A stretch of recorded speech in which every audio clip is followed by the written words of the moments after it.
famous dream of Nebuchadnezzar in the book of Daniel.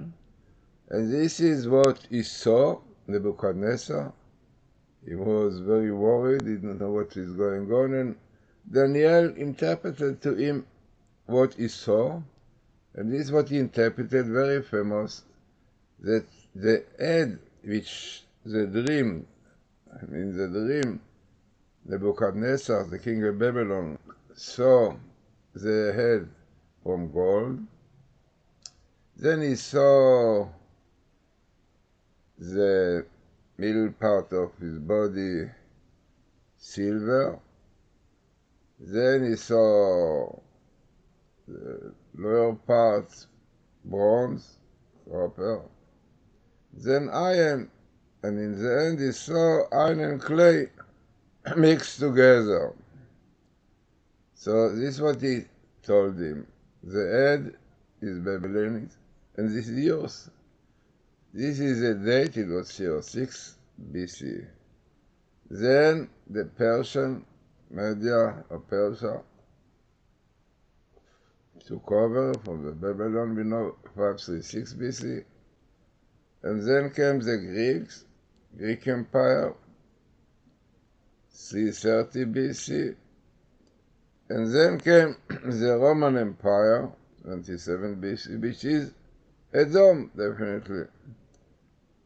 Then, does not have the time here, but it is the end of days, it is the end of times. So, this is really what Daniel said to him. You saw really the whole history. Up till in the end, iron and clay really mixed together, and the continuation of the dream, as one can see in the book of Daniel, that a stone rolled down from the mountain and broke down this statue into pieces. So, what is this? What are the iron and clay?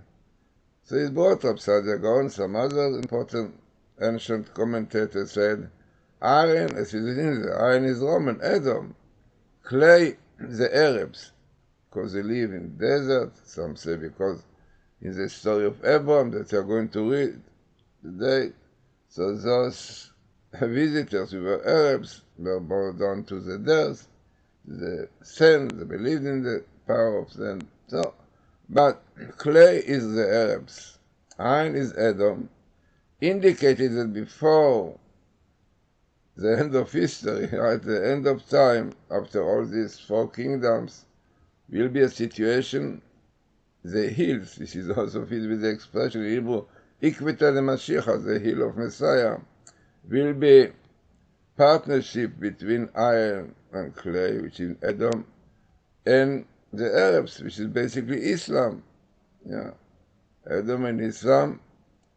Now, what we have today must fit very much to this story, and what we have today, we have Iran, which really is Islam. According to the Maharal, Prague, Iran up today is really Ishmael. Or Ishmael is Iran, both really one, because they believe in the Islam. So let us see first interesting Gematria. So the Gematria is the following: Iran and Russia, 541. Israel, also 541. We know quite well this principle we mentioned many times, that positive and negative have the same Gematria, like snake, 358, and this represents Amalek, all the evil forces against Israel, against Messiah. And Mashiach, Messiah, is 358. So definitely everything in the world have positive and negative. This is our free choice. So amazing, you have here clear connections that Iran and Russia today, basically, you know, the rockets and whatever they have, is against Israel. I mean, is threatening Israel. Amazing. So let us know the table which I found connecting with this idea. By the way, this is a Hebrew explanation which you saw about who is in all those nations, in the statues, the king of Babylon, Nebuchadnezzar, saw in the expectation of Daniel. So what is that table? I saw very interesting. So once in the Torah, I saw the appearance of Iran, yeah, you can see Iran, and Russia, amazing. Then comes here what we say that Russia is Edom basically, and the Arabs is Islam, interesting, full writing of Islam comes here parallel. And those are really both forces against Israel, Iran, and Russia together. And this is really, as he said, one of the signs that we are very close to the Messiah. Here comes the Hebrew word Mashiach.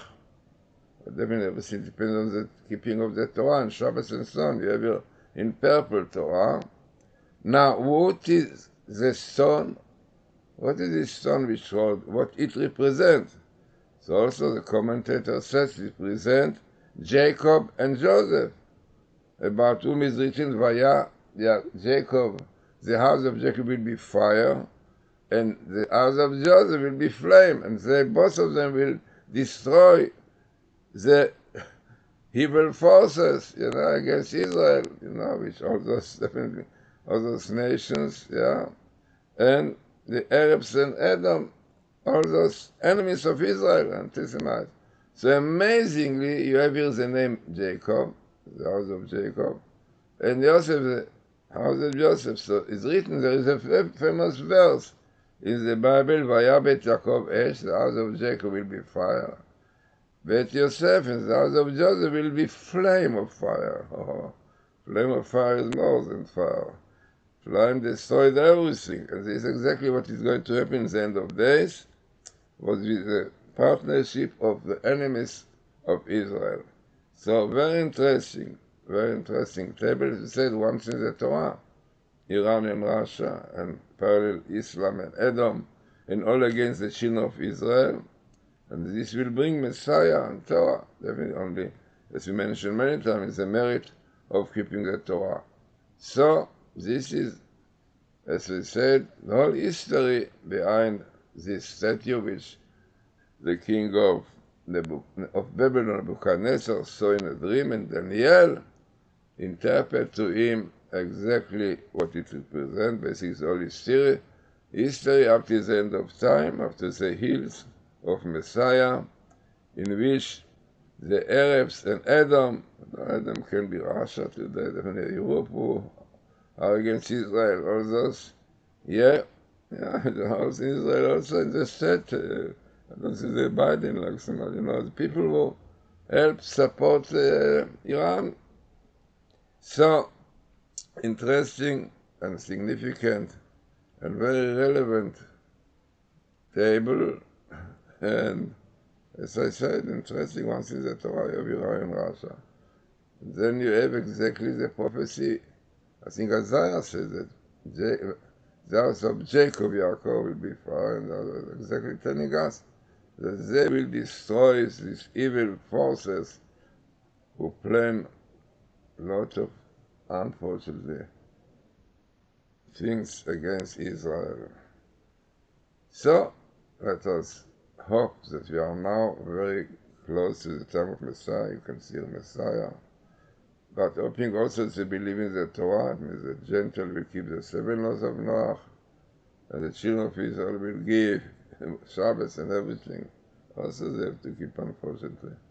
And then we'll come to really the end of evil forces, and the time of Messiah, Mashiach, will come and bring our happiness, joy,